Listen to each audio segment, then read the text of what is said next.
The following podcast is part of the Underdog Sports Podcast Network. For advertising information or to find more great podcasts, visit us at www.theunderdogsports.com and follow us on Twitter at RealTheUnderdog.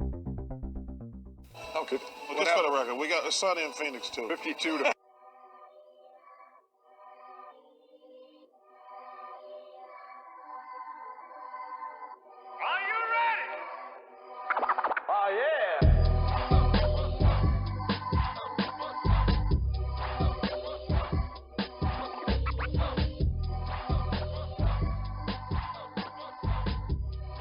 Hey, what's up, everybody, and welcome to the Sunny in Phoenix podcast, a weekly podcast where we keep you up to date on everything Phoenix Suns basketball.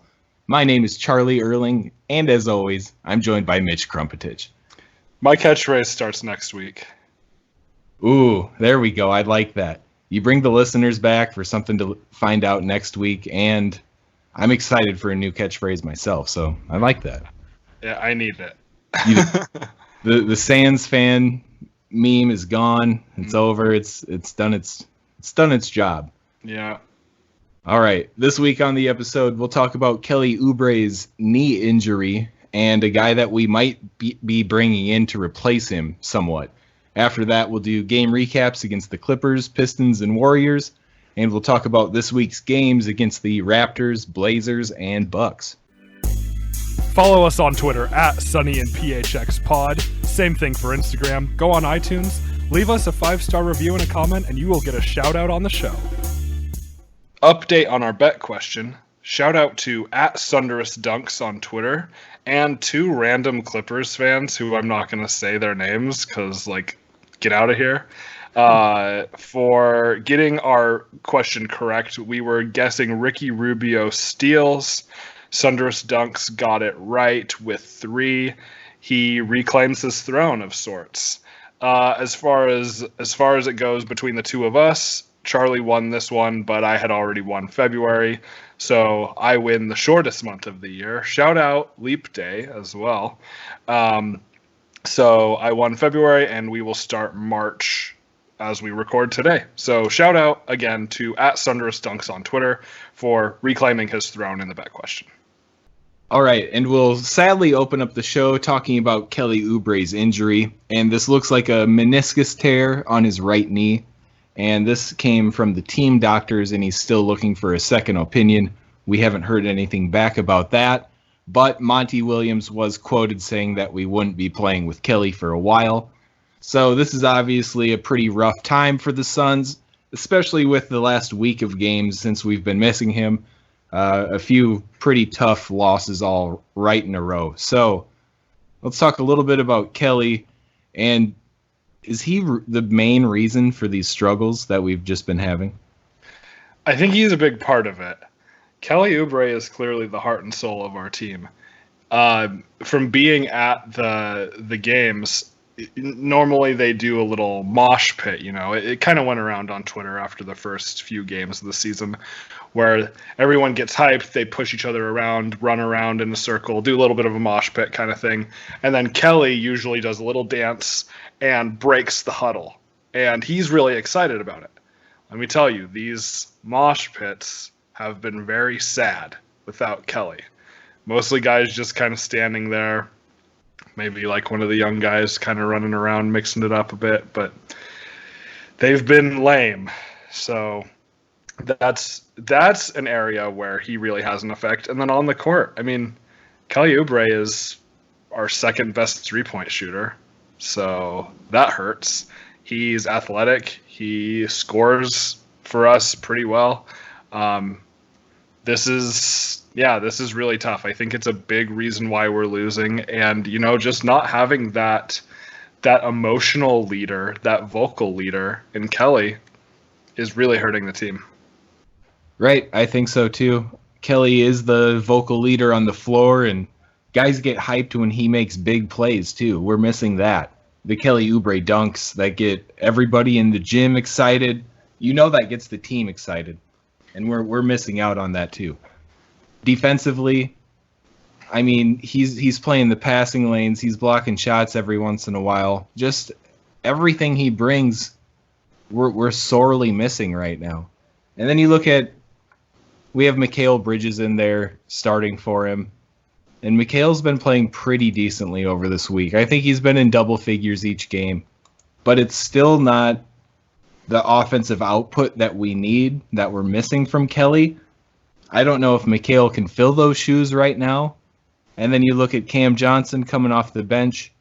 He's still pretty much just a shooter. And we're missing guys who can get into the lane, and that's what Kelly was probably best at, was breaking down the defense and getting to the rim. Yeah, I'm really looking at this as Dario Saric replacing Kelly, because our starting lineup had been with Bridges in it for a bit. So I'm kind of looking at it from that angle, and that's not good. I mean, Dario has actually been okay over the last couple games, but just way different than what Kelly does, and it's very apparent the difference that we see without Kelly. So yeah, Dario, as much as he has kind of improved lately, it's not the same at all. Right. And you're right about it's more of a Dario replacing Kelly situation. Yeah. But I was just relating them as both small forwards. Right. Well, and I see what you're saying. I mean, Mikal just doesn't have that offensive output. I mean, if we take this Warriors game, for example, he hit some threes in the first half against the Warriors. I think he had 12 points, and he didn't score after that. He gets shut down pretty quick. If he's hot, then great, he'll add a few threes. But when he's not, I mean, he's just nothing on offense, really. Right. And, I'm trying to remember when, at the beginning of the season, when we were all so high and mighty on our team here, Dario was playing pretty well, but it was inconsistent. But he was playing better than he is now. What's changed so much? Why can't Dario quite get into the swing of things lately? I mean, we put him back in the starting lineup. He's been playing 30, 27, 28 minutes. He's getting the minutes, but it just doesn't seem like what it was at the beginning of the year. I mean, I think he's a streaky guy, first off. He started out hot and then slowed down. I mean, the places where he's played, Philadelphia and Minnesota, like, people there knew that he was pretty streaky. I think when you combine that streakiness with some of the inconsistency in the lineup of, going from starting to coming off the bench to just not playing altogether to starting again, then the bench, then starting, I don't think that's really helpful for him. I think consistency is probably big for him. And I also think the Frank Kaminsky injury has really affected Dario, because Frank could come in and replace a lot of what Dario did when he was cold and give Dario that time to either rest or try to find a groove while maybe Frank was on, because Frank's another guy who's kind of streaky. So kind of trying to offset those two. And without Frank, I think there's just been more pressure on Dario to be more consistent, and he's just not. Yep, I think that's well said. And again, I'm missing Frank. I wonder if he's shut down for the season or not. We still haven't heard anything. He might as well be. Why? We're not playing for anything. I mean, for entertainment value of us going to games, I know we're a little disheartened right now. It's been rough watching Suns basketball over this last week. I don't know. If Frank were ready to go, I think why not throw him in there? But if it's iffy, sit him. Yeah, I mean, I would like to see him play. I like Frank. I liked Frank. I liked seeing what he could do out there, and I don't feel like he got much of a chance.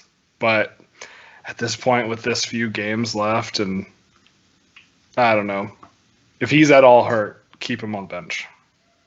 Yep. And this is just more opportunity for Bridges and Cam Johnson to get minutes at the 3 and 4, and just, they need the minutes. They still do. That's true. Yeah, especially Cam. Because he's been getting there. There are times where you can see him find his groove, but he just needs as many minutes as he can get at this point. Totally. And since it looks like Kelly might be getting shut down for the rest of the year, and we're getting a little thin, it sounds like Jordan McRae might be an option for the Suns to pick up. And he was just bought out by the Nuggets after starting the season with the Wizards. And it looks like this might be a guy that we're targeting to help us get through the rest of the year pretty much. He put up some pretty good numbers for Washington, just couldn't really find a place with the Nuggets. Yeah, I feel like I'm in the twilight zone kind of because we signed Jordan McRae to a couple 10-day contracts a couple years ago when our team was really struggling, and now it's like we're kind of in the same position. But at least Devin Booker will have another guy who has at least played for the Suns before. Yeah, bring back an old teammate for Devin. That might be nice. Yeah, but I mean, McRae, he was playing like pretty well this year. And I know he led the G League in scoring last year. Right. So, I mean, it would have been nice to have the highest scoring G League player from last year play against a G League team like the Warriors, who we played on Saturday. That could have been helpful. Maybe that would have been the edge. Yeah, maybe. But, yeah, it's a little bit odd. I know I think we're 10th in the waiver order to get him. So, pretty good. Like, I think if we want him, we can get him. It seems like I know Woj said it's like a pretty probable landing spot. So, right. Yeah, I mean, Phoenix Suns basketball, let's sign some G League guys now. Yeah, I don't know. I think McRae will be good because we haven't seen anything too special out of Javon Carter or Ellie or Ty Jerome. Those guys really aren't. They're not pushing the envelope for us at all. So why not throw in McRae? I don't know. And if we do claim him off the waivers, we get his early bird rights, I believe. Yep. So if we are interested in him and think that maybe he's our backup 2 next year, maybe that's the plan. I wouldn't be entirely opposed to that because we're going to have some roster spots open and who knows? And if he's a bit of a combo guard too, we can take that too. Yeah, I'd be okay with that. I mean, we do need help in that spot, so why not? Essentially replacing Tyler Johnson. Why not? Right. Tyler Johnson? I looked him up before the show just to confirm. He still hasn't signed with anyone yet. He hasn't. The Lakers just let go of Troy Daniels. So I saw Tyler Johnson's name being thrown there. You know, them taking the Suns' trash, Tyson Chandler, Troy Daniels, and now maybe Tyler Johnson. That'd be kind of funny. They're also going to work out Dion Waiters, I saw. Oh, yeah. That's probably the better option there, if I had to make a guess. Yeah. But we'll see. I don't know. Like, Tyler Johnson, I actually feel bad for him. Because he didn't do anything wrong. I mean, he wasn't playing great. And that's pretty much it, you know? I feel like he was really great about being a good team player and, like, still giving his best effort, you know? It's not like he was sulking or complaining or anything like that. He was still giving it his all. I know even right before he got cut, he was on the outlet with Lindsey Smith. Like, he was still doing all of that stuff. Yeah, and I think he's a very professional player. You know, He kept everything very, very professional, and I really appreciate that. Right, and yeah, we'd like to see him sign somewhere. And I know the day for guys signing with teams still being eligible for playoff games. I know that's coming up pretty soon, so maybe we'll see some more of those guys get signed here by those playoff teams soon. Yeah, I hope that Tyler Johnson can. I'm rooting for him. Right on. All right, let's move on to some game recaps. We got 3 games from last week that we'll talk about. First, we'll do the Suns against the Clippers, and we took the loss in this one, 102-92. And in this one, Suns came out hot. It was 29-21 after the first quarter, but after that, they were outscored by 18 in the next 2. Yeah, this was tough. DeAndre Ayton had a good game, though. He had 25 points and 17 rebounds on 50% shooting, so that's cool. Kind of figured out that he could take Montrezl Harrell pretty well, and he did, so that was great. Ricky Rubio also played well with 18 points, 6 rebounds, and 10 assists. And there was a point before this Warriors game where Ricky Rubio had, I believe, a 4-game streak of having 15 or more points and 10 or more assists. And only a handful of guys have done that. So that was kind of cool. But yeah, Rubio, I will say he had 7 turnovers. So that's tough. And it has been a little bit of an issue for him lately, but I don't know. I love Ricky Rubio. Even with some of those turnovers, some of the passes he makes are just amazing. The way he can wrap the ball around the basket for either a layup or a kick out to the corner for 3, or to the top of the key, or to find a guy crashing into the lane for an alley-oop or whatever. Like, he can operate under the basket better than most guys, and I like it. Is this the game where he passed it off the glass to Ayton on the opposite block? Yeah, it must have been.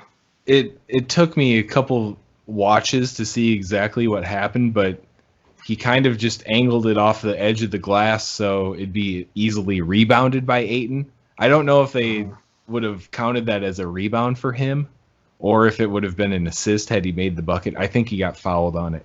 Mm-hmm. I think he got fouled, but just stuff like that is so incredible. It's like he knew that angle would work, and he knew that Ayton would be able to rise up and grab that over the guy in front of him.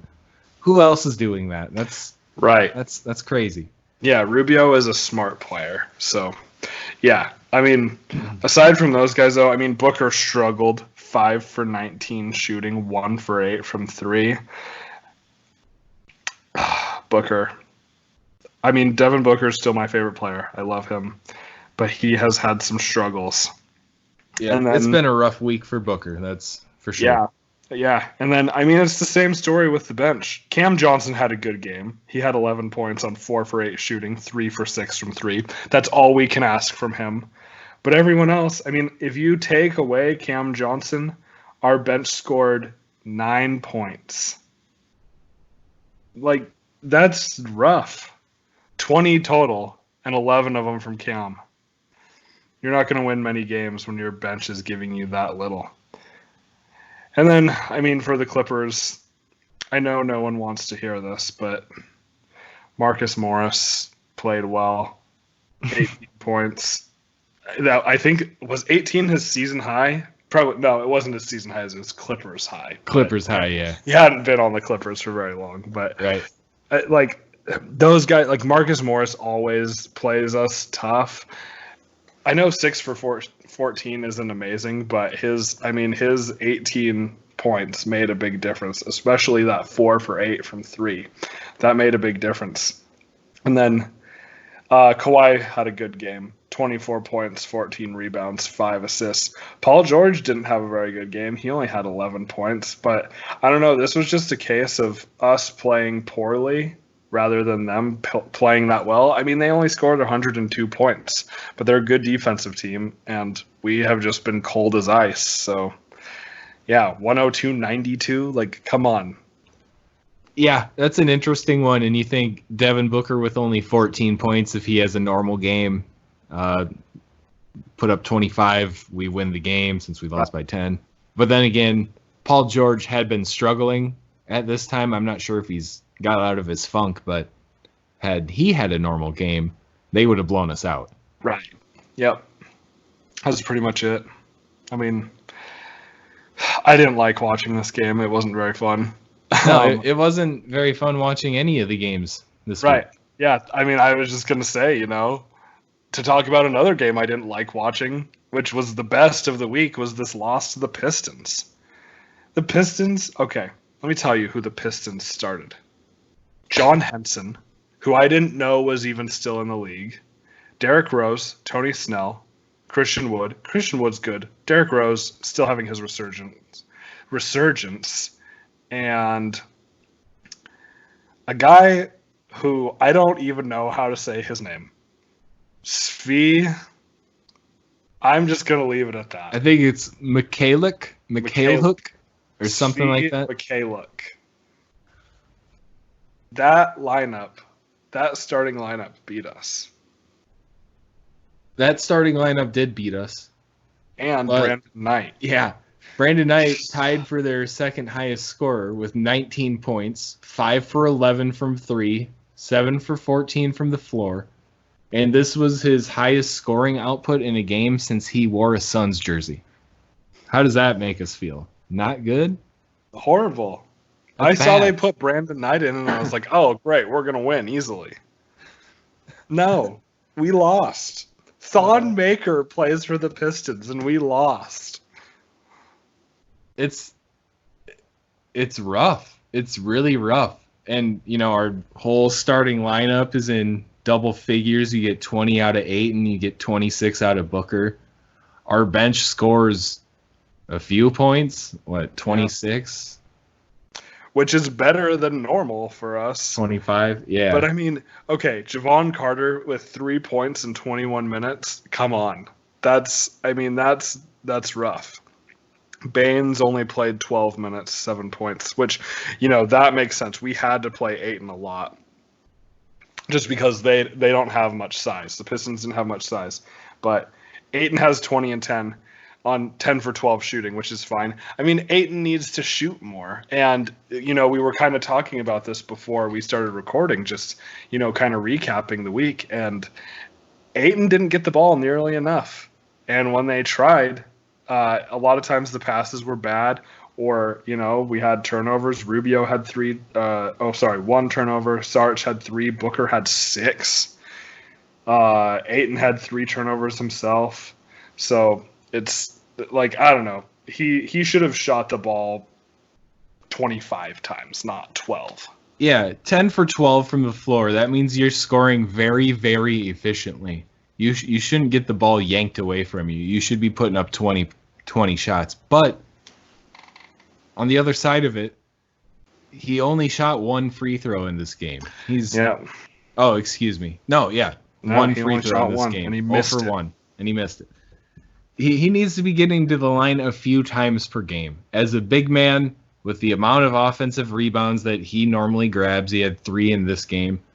It feels like that's the time to go back up and get fouled when you grab one of those offensive rebounds. But it just doesn't happen. He doesn't want to get to the line, is what it feels like. He'd rather avoid the contact, and he needs to not. He needs to thrive on contact and get to the line a few times and make everything easier. Get those free throws going, then those jumpers are easier to fall. Right. I mean, he tries so hard to be such a finesse player. And it's like, he's huge. Like, you're huge. Use your body. I was saying something at the game against the Warriors. And I said, I know that this is probably, like, I know it wouldn't exactly work in the NBA in real life, and maybe in theory it's good. But if I were 7 feet tall, I would try to dunk the ball every time I touched it. Yeah. Like, I would want to dunk every single time, whether I'm wide open or there's the whole team on me. And why won't our guys dunk? No, like Christian Wood on the Pistons. He wants to dunk on people, and he's a beanpole. Ayton's a bigger, stronger, faster, more athletic guy, and he just doesn't want to turn it over and dunk. And I mean, sometimes, finesse is the way to go. If you don't have the right angle, or you're not going to be able to dunk, it's nice that Ayton has that nice touch around there. But man, I'd rather just see him, like Eddie Johnson says every time, is like, break someone's fingers when you throw one down so hard. Try to do that.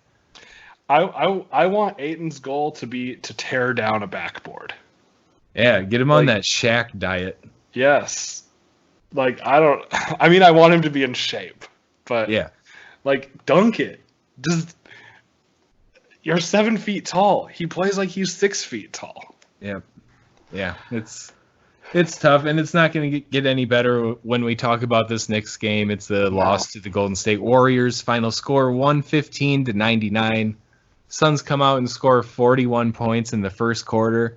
They keep the lead going into halftime, and at points in this game, I think we were up 18 at one point. Mm-hmm. We were almost ready to coast. It felt like it was like you're playing the Warriors. they're not going to have much fight left. And then they did. I mean, these guys, I've never heard of Michael Mulder before. Right? I've heard of Juan Toscano Anderson one time before this. He like just started playing too. It's absolutely mad. These guys all are in double digits except the before mentioned JTA. I'm gonna call Juan JTA. JTA. Okay. The Warriors started Bender and Chris. That's a slap. Yes, That's a slap right there. yes, it is absolutely. Kevon Looney, Eric Paschall has 25 points. Are you kidding me? Like, I know Paschall has had a pretty good season, but come on, we're way better than this team. And Bridges was guarding him for a lot of those. He was just out muscling Bridges, and it was that second half was by far the most frustrating half of basketball this season. I mean, we score 16 points in the third quarter and 18 in the fourth. You're never going to win games if that's what you're scoring. And 16 points in a quarter, that's ridiculous. We scored more points in the first quarter than the second half. Yeah. Oh my gosh. Yeah. The Warriors, yes, they won this game, but we gave it to them. We just let this game get away from us entirely. I mean, it looked like we didn't even want to play. I know it was the second night of a back-to-back, but you're at home against a G League lineup, basically. Like, come on. How do you give up 54 points in the paint to those guys? What does Ayton have to say for himself after that? Really, letting those guys just dominate. And yeah, Chris is a great athlete, but Ayton should be dominating Chris. Yeah, he should. Definitely. Ayton had 20 points and 9 rebounds on 8 for 16 shooting. I know that these are very high expectations that I'm about to set, but this is the way I look at Ayton. I look at 20 and 10 as his baseline. So zeros. Anything past 20 and anything past 10 rebounds, that is where I start looking at a stat line. So the way I look at this stat line for Ayton is 0 and -1. I know that that's very, very lofty expectations, but he needs to be doing more. With 5 fouls and 5 turnovers, too. Yeah. And in this game, Ayton, Booker, and Rubio combined for 16 turnovers. And that's so upsetting. And after this game, Monty Williams was frustrated about guys playing selfishly. I think that's the first time I've heard that this entire season. As a team who really moves the ball pretty well and is ranked pretty highly up there in assists per game. We're top 5 in assists per game. Yeah, right? yeah. Like I know we were 2. the top team for a while. Yeah, I'm not sure where we're at right this instant, but the 24 assists in this game, not absolutely terrible by any means, but it's sad hearing Monty call our team selfish, because that's obviously not how we're going to win. Unless Booker scores 70, but last time he did that, we didn't win. Right. I mean, Booker was 6 for 16. He was just cold, and I mean, I love Devin Booker, obviously, but I mean, he was playing pretty selfishly. He had 1 assist in this game, and I don't remember it at all. I thought he had 0. 1 assist, no rebounds, 21 points on 6 for 16 shooting.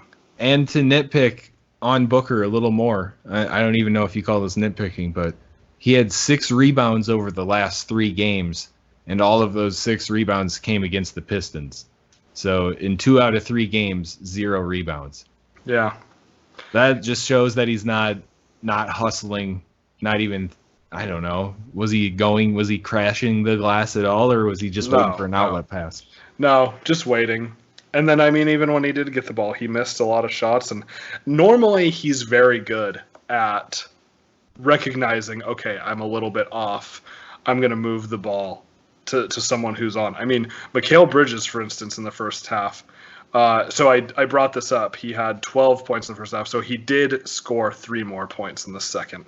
5 for 10 from 3. So he shot quite a bit. But, really trying to get the ball to Ayton a little bit more maybe. Or Saric actually had a pretty good game, but he only shot 8 times. Cam Johnson, he was kind of off. Elliot Kobo was on. But, I think it's tough when I'm asking Booker to be less selfish to give the ball, but other guys aren't hitting shots either. Right. But, Booker this was one of his colder games. And to wrap this whole thing up, I think that all revolves around Kelly Oubre being gone. I think Oubre's the guy Booker trusts the most. He's not out there. He probably thinks he has to do a little more. That's why we see the poor shooting percentages. That's why we see the turnovers. That's why we see the Suns losing to pretty much G League teams. Yeah. Yep. Okay, game previews. Let's get real excited about this because, a few walks in the park. We get the Raptors on Tuesday, we get the Blazers on Friday, and we get the Bucks on Sunday. Just what this team needs in its struggles are 3 teams like this. So, I don't need to harp on any of these games. I think I'm going to be pretty pessimistic about the Suns until they prove differently on the court, until they show something a little different than last week. So do you see any wins coming this week? No. Mm-mm. The Raptors are really good. The Raptors could win the finals. I think they're that good. I think they could win it all. I think it'll be them fighting against the Bucks in the East, probably, for the best team in the East. Obviously, the Bucks' record is probably too good at this point for them to get the 2nd seed, but the Raptors are really good. So, that's going to be rough. The Blazers, they're fighting for the 8th seed in the West still. And I know last week I said that I complained a little bit about other podcasts and media outlets and stuff counting us out of the playoff race. Go ahead, count us out. Yeah. It's over. They were just ahead of the curve. They were, yeah. Our season was over when we lost to the Pistons, basically. So, yeah, it's rough. There is no chance. But the Blazers are still fighting hard, and they always seem to play us pretty well. I know we have beat them this season, but it's still not looking good, and no Kelly hurts. But that is the game for our bet question. So, since we actually have played fairly decently in the first halves of these games, the question is how many points will the Suns score in the first half against the Blazers? So chime in on Twitter at Sunny and PHXPod with your guess, and whoever's closest will get a shout out on the show. So how many points do you think we'll score in this game against the Blazers in just the first half? You know what? I'm going to let you go first this time. Okay, I'll say 60. 60. All right. I'll go with 54. 54. Okay, so 60 and 54. We'll see. And then as far as the Bucks go, what is there to say? We get to play the 2 best teams in the East with the Blazers in between. Good luck. That's tough. And the one thing, and I don't enjoy that this is what I look forward to, but I like to see how we match up McHale defensively lately. I just like seeing the assignments that he gets, what changes them, what does it take for him to get switched on to somebody else. And then when we're playing a guy like Giannis, who's a freak, I wonder if it's Ayton and we do some other crazy business to try to cover up whoever else they put out there who's big, or, Bridges. I don't know, but that's something that I look forward to lately, which kind of stinks. But that's going to be interesting, especially in this string of games. He's going to have to guard Siakam against the Raptors. Yeah. The Blazers, does he guard Lillard? Probably. I'd hope so. I would think. And then the Bucks, we put Ayton on Giannis last time we played the Bucks, and Bridges for a little bit. But we'll see, because I think it'd be interesting to put Ayton on Giannis and then Bridges on Middleton. But yeah, Middleton's he's pretty good. He's really good. Yeah, and he's very good. We'll need someone to cover him up. And I don't know.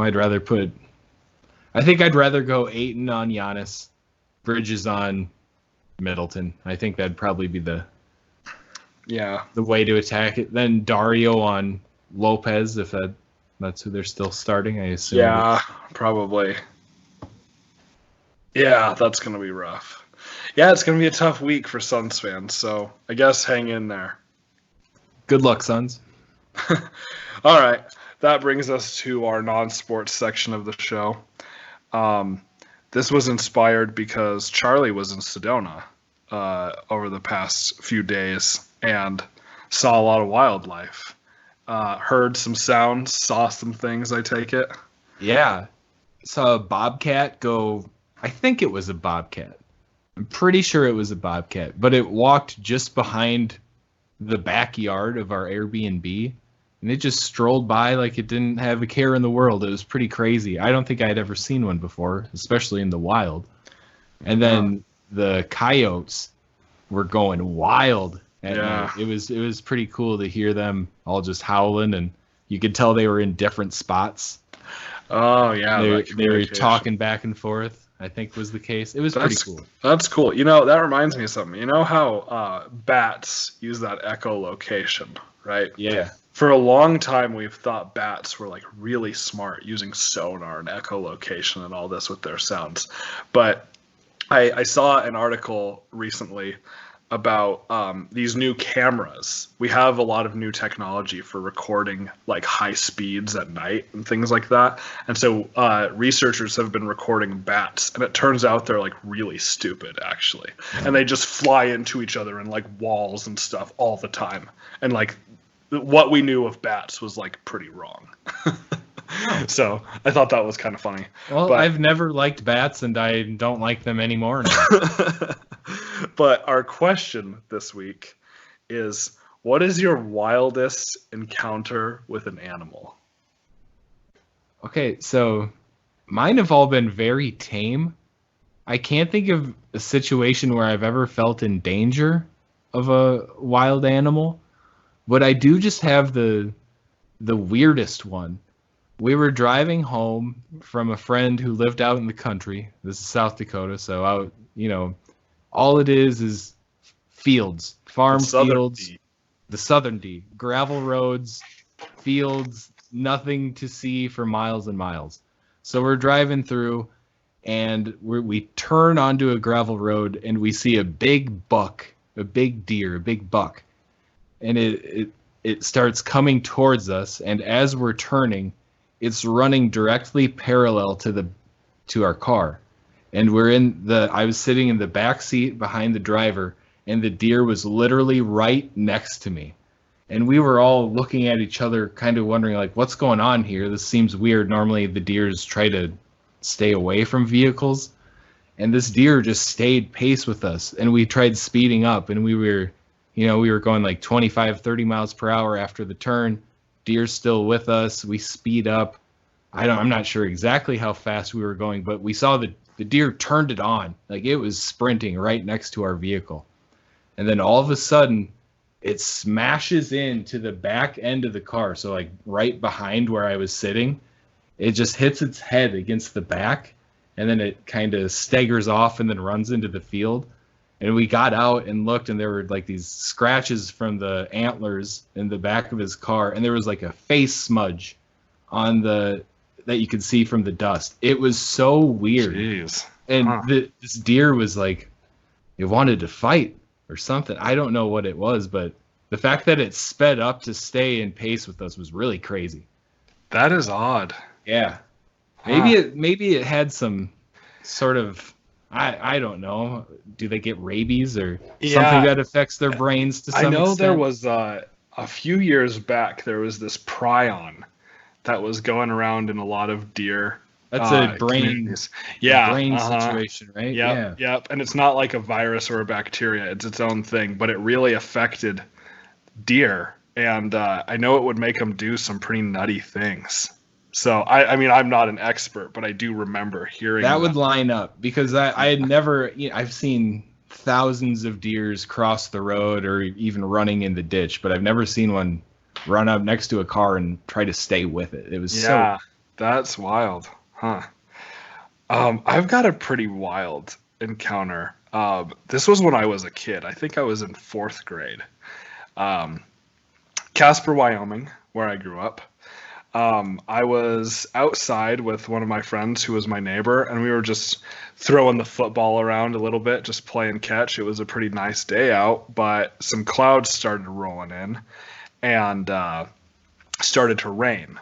So we decided to go inside, and I had left my football outside. We were kids. We were just having fun. We were like, oh, let's race inside or something like that. I dropped the ball, and we go in, and once I got into the garage, I realized, oh, I don't have my football. I need to go back out to the backyard to grab the ball. So I walk out, and I bend down to pick this ball up, and I look right in front of me, and there's a 6-foot-long snake with its mouth wide open right in front of my hand. And I do not like snakes. I have never liked snakes. I think they're the worst. So I grabbed this ball, and I think that's the fastest I've ever ran in my life. I sprinted back to that garage, slammed the door closed, and my friend was like, what is going on? So I had to explain it. We had a doggy door at the time, and so I put the cover on that just in case. And I ran inside and told my mom. She called animal control, and the snake had traveled into our across the street neighbor's yard, and animal control got there and used this like stick thing to pick this snake up. And I'm still getting chills just thinking about it now. This was so long ago. But yeah, they came by and told us it was just a bull snake. So they're actually good because they eat the rattlesnakes. But I don't care. I don't want to get bit by any of them. So no, since living in Arizona, I'm pretty thankful of the lack of snakes that I've seen. I've seen a few. Yeah. I've seen a couple scorpions, but otherwise, I haven't been scared by a snake lately, and that's pretty nice. Scorpions don't bother me, but snakes, I can't even look at pictures of snakes. I cannot stand them. Me neither, brother. All right. That's the show. We thank you guys for tuning in. Check us out on social media at Sunny and PHX Pod. That's Twitter and Instagram. Yep, and Instagram. Anyways, come back next week. We're going to start breaking down some free agent possibilities. We'll start looking at the draft lottery because after this week, it's just about that time. It's March. Tune back in for college that. Basketball. It is March. March Madness time. I'm ready for Zags. That. Go Zags. That's what Mitch says. That's what we say. So for the Sunny and Phoenix podcast, I'm Charlie Erling. Go Zags. Oh no. But actually, go Suns. Go Suns.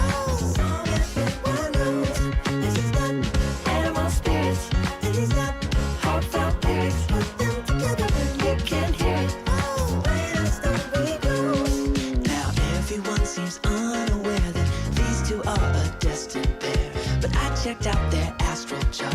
This one is a work of